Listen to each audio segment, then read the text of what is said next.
Godzilla has been an iconic movie monster for longer than most people have been alive. It's hard to believe that during his conception he was considered a horror villain. He's been the embodiment of several generations worth of trauma and anxiety. As often as he's used to represent genuine societal concern, he also appears as the manifestation of the human urge to just not think about it, and to lose oneself in a big lizard, stomping about and getting up to shenanigans. I'd like to discuss the way that horror films reflect societal fears.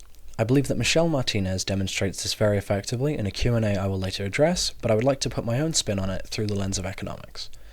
A director expresses a concern they've drawn from their life, interpreting it through the lens of a camera, and transforms it into a film. A producer will, at some point, greenlight the film based on their belief that it will make money, implicitly agreeing that the expressed fear is important. Once it has reached cinemas, the audience, through spending money on their ticket, affirms that the fear expressed is valid, creating a mutual understanding within the society, and furthermore, a forum for discussion.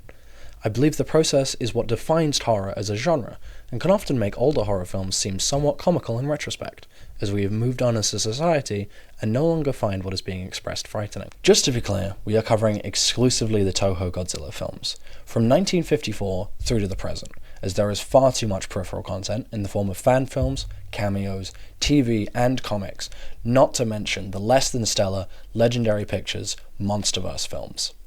On March 1st, 1954, the Daigo Fukuyuri Maru, aka Lucky Dragon No. 5, a Japanese tuna fishing boat with a modest crew, came into contact with nuclear fallout.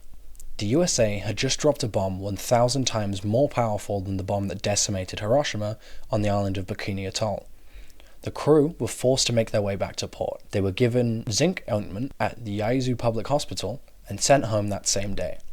The news media's coverage of their radiation poisoning and later deaths reignited the public's deep fears of both the atomic bomb and radiation. A film director was particularly captured by the spectacle, which combined with his recent viewing of The Beast from 20,000 Fathoms into the terrifying creature Godzilla. This was director Ishiro Honda, who would go on to direct the very first Godzilla movie and capture the imagination of thousands, earning the highest accolade any writer-director can achieve, having their IP bought by one of the biggest broadcast companies in Japan. I would like to use Honda's relationship with nuclear weapons as an example of something that Arizona State University's Michelle Martinez theorizes about. She says that horror films, quote, have their finger on the pulse of exactly what society is fearful or anxious about at the time they're made. She uses The Exorcist, 1973, and Carrie, 1976, and their close relation to the ruling of Roe v. Wade, which she believes to have caused directors to have anxieties about women gaining more rights. These directors, therefore, use fictionalized marionettes of women in their lives in films that affirm the fact that their worldview of women being deserving of being held down and controlled is in fact correct. I believe there to be a huge amount of credence to this theory, especially with the recent repeal of Roe v. Wade and its reflections in cinema, in the form of many traumatic birth sequences in recent horror media, such as Alien Romulus, with the birth of the human xenomorph hybrid, The Substance, and very bizarrely, Beetlejuice. I would like to present Godzilla as a lightning rod of a similar nature, serving as a focal point for many distressed directors, in order for them to manifest deep-set fears into a creature they can better understand and share with others, because men will do anything but go to therapy. Honda would later leave the Godzilla franchise due to his resentment over losing control of his character, but the sincerity he brought to the series has remained. Whether it's sincerely terrified or sincerely stupid varies, depending on who you ask and when. As the Second World War swiftly became a topic that would rather be left alone, audiences were becoming less interested in being reminded of the nuclear explosions happening in their home turf, and producers were realizing that the more somber tone would no longer make money. This meant that Godzilla's next outing was a shameless cash grab without a whiff of gravitas or themes of the original.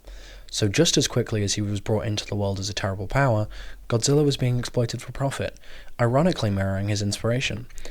As in 1966, Tokai Power Station became the very first commercial nuclear power plant to come online in Japan, only 21 years after the destruction of Hiroshima and 12 years after the Lucky Dragon incident.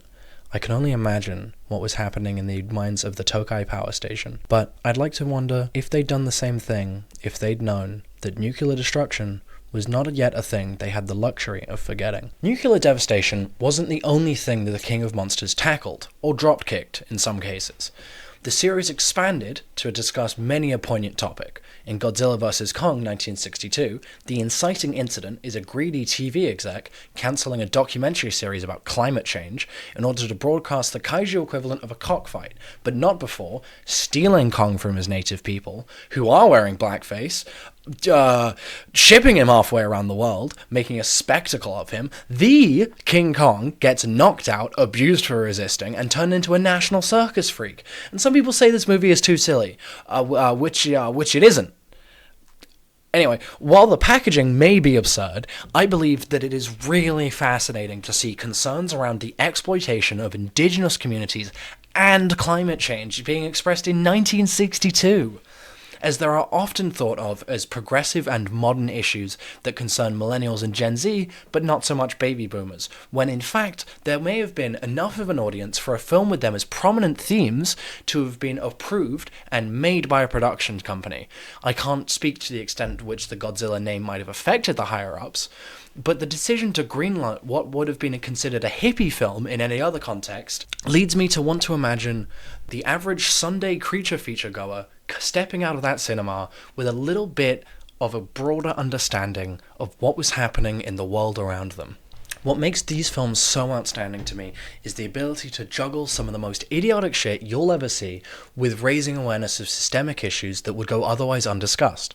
For example, the villain Hedorah, featured in 1971's Godzilla vs. Hedorah, is an embodiment of the world's industrial pollution, made sentient and filled with an endless hunger for growth, which directly mirrors the feverish expansion of this industry's CEO, responsible for said pollution. The same CEO who refuses to shut down their factories in order to stop the creature.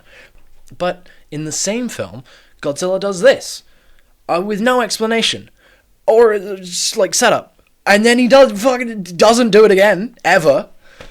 This balance of metaphor and explicit commentary with goofy levity creates the perfect blend for the average audience, which would be mostly kids, their parents, and the occasional diehard fan like myself. But because no one wants to go to the cinema just to be lectured on current politics for 2 hours, as evidenced by Don't Look Up, they use this format that reminds me somewhat of a parent using a child's toy to tell them a story about drama within the family, or making reference to their favourite comic book character to help break bad news, creating a layer of nonsense between the viewer and the idea that under capitalism profit comes before any human cost, at least in this case of Hedorah, means that you can digest it and understand it on a level that potentially just being told would not be able to give to you. And I just think that's amazing.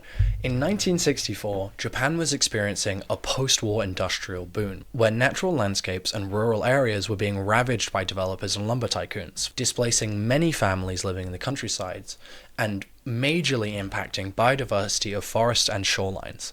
A major victim of these expansions were traditional Japanese Buno woods, which were deforested to the extent that records show 17 million being cut down and replaced by trees that are easier to grow for lumber, thus pushing local deers and raccoon to the edge of extinction. And you may think, ooh, raccoon, gross, vermin. I don't care about raccoon. Well, I do. You go watch Pompoko, and then you say it in my face. I don't care about raccoon. I care about raccoons. Hey? You think about that? I care about raccoons. Anyway, Hayao Miyazaki, the director of Pompoko, was not the only person that was invested in the destruction of natural landscapes. As you may have come to expect by now, during the height of this destruction, Toho Productions released Godzilla vs. Mothra, which primarily features Mothra, a rare and beautiful giant butterfly/moth hybrid. The last line of what is said to have been a long line of such creatures spanning generations, living and growing alongside an entire community of native peoples, who largely featured in their own religion these massive creatures. You may have realized this already quite closely mirrors Japanese mythology, and its similar heralding of woodland creatures as omens or manifestations of deities. Take, for example, the myth of the Bambuku Changama, a shape-shifting raccoon, also known as the Magnificent Teapot. See? Told you to go watch Pompoko. It's good, it's good. Or the dream of Aikinosuke, which details the idea that butterflies are vessels for the souls who have passed away. It just so happens that the main villain of Godzilla vs. Mothra is a greedy, self-interested property developer willing to destroy and exploit natural beauty for profit, who scoffs in the face of the guardian spirits, who come to plead with him not to do so, and is swiftly humbled by forces far grander than he could possibly comprehend. And by that I mean a big bug and a slightly larger lizard. This mourning of nature on the big screen is fascinating, given that most countries in a similar position would be rejoicing without a second thought to the bugs left underfoot, both literal and figurative. Just take a look at most colonial states, especially America, who would take every possible precaution to make sure that no one thinks about the cost of growth, human or otherwise. And even when this sort of introspective media does enter the mainstream, it's decades later, focuses on how mean the natives were to the people stealing their resources, and just doesn't really get the point. It's Rambo being so sad about fighting people with sticks, or the American sniper being really broken up about all of the brown children he had to American snipe. And it just shields the viewer from the reality of the situation. Here's Takeo Okawara, the director of Godzilla vs. Mothra, standing up in the middle of this economic boom and urging cinema goers to take a step back and think about what we're losing in the process of this growth, and really just ruminate on whether or not it's worth it. To conclude, I believe that the Toho Godzilla franchise has been a cornerstone of Japanese culture, not only for its entertainment value as outstanding tokusatsu cinema, but also for its ability to fictionalize current cultural events in order for them to be more easily digested and discussed by mainstream audiences, contributing to a culture of films that are able to grapple with the enormity of any given issue while also maintaining its trademark levity and whimsy for younger audiences.